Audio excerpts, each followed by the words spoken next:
Primeiro livro de Moisés, chamado Gênesis. Irei ler o capítulo 35. Do versículo 1 até ao versículo 29.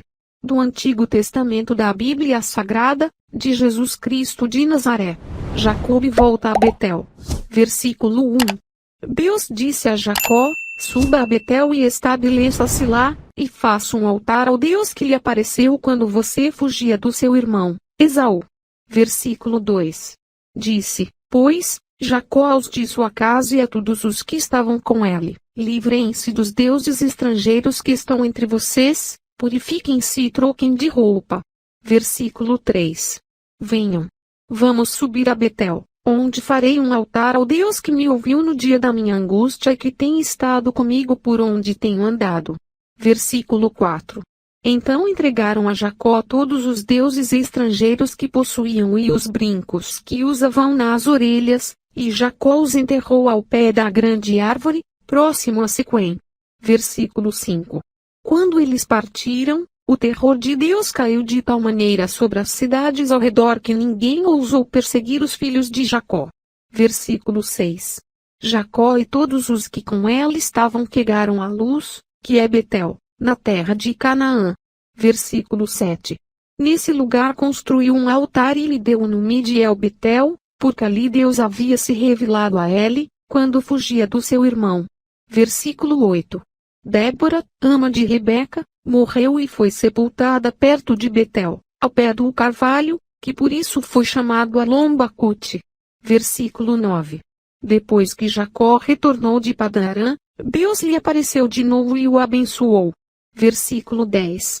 Dizendo, seu nome é Jacó, mas você não será mais chamado Jacó, seu nome será Israel. Assim lhe deu o nome de Israel. Versículo 11. E Deus ainda lhe disse, eu sou o Deus Todo-Poderoso, seja prolífero e multiplique-se. De você procederão uma nação e uma comunidade de nações, e reis estarão entre os seus descendentes.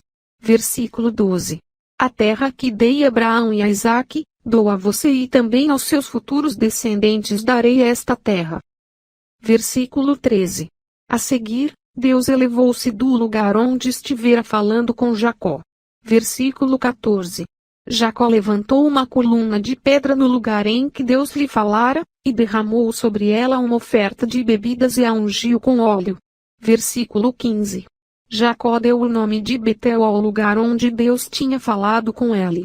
A morte de Raquel e Isaque. Versículo 16. Eles partiram de Betel, e, quando ainda estavam a certa distância de Efrata, Raquel começou a dar à luz com grande dificuldade. Versículo 17. E, enquanto sofria muito, tentando dar à luz, a parteira lhe disse, não tenha medo, pois você ainda terá outro menino. Versículo 18. Já a ponto de sair-lhe a vida, quando estava morrendo, deu ao filho o nome de Benoni. Mas o pai deu-lhe o nome de Benjamim. Versículo 19. Assim morreu Raquel, e foi sepultada junto do caminho de Efrata, que é Belém. Versículo 20.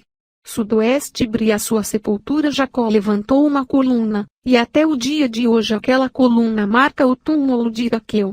Versículo 21. Israel partiu novamente e armou acampamento adiante de Migdal-Eder. Versículo 22. Na época em que Israel vivia naquela região, Ruben deitou-se com Bila, concubina de seu pai. E Israel ficou sabendo disso. Jacó teve 12 filhos, versículo 23. Estes foram seus filhos com Lia: Ruben, o filho mais velho de Jacó, Simeão, Levi, Judá, Issacar e Zebulun. Versículo 24. Estes foram seus filhos com Raquel: José e Benjamim. Versículo 25. Estes foram seus filhos com Bila, serva de Raquel, Dan e Naftali. Versículo 26. Estes foram seus filhos com Zilpa, serva de Lia, Gade e Azer. Foram esses os filhos de Jacó, nascidos em Padã-Arã. Versículo 27. Depois Jacó foi visitar seu pai Isaque em Manri, perto de Quiriate-Arba, que é Hebrom, onde Abraão e Isaque tinham morado. Versículo 28. Isaque viveu 180 anos. Versículo 29. Morreu em idade bem avançada e foi reunido aos seus antepassados. E seus filhos, Esaú e Jacó, o sepultaram.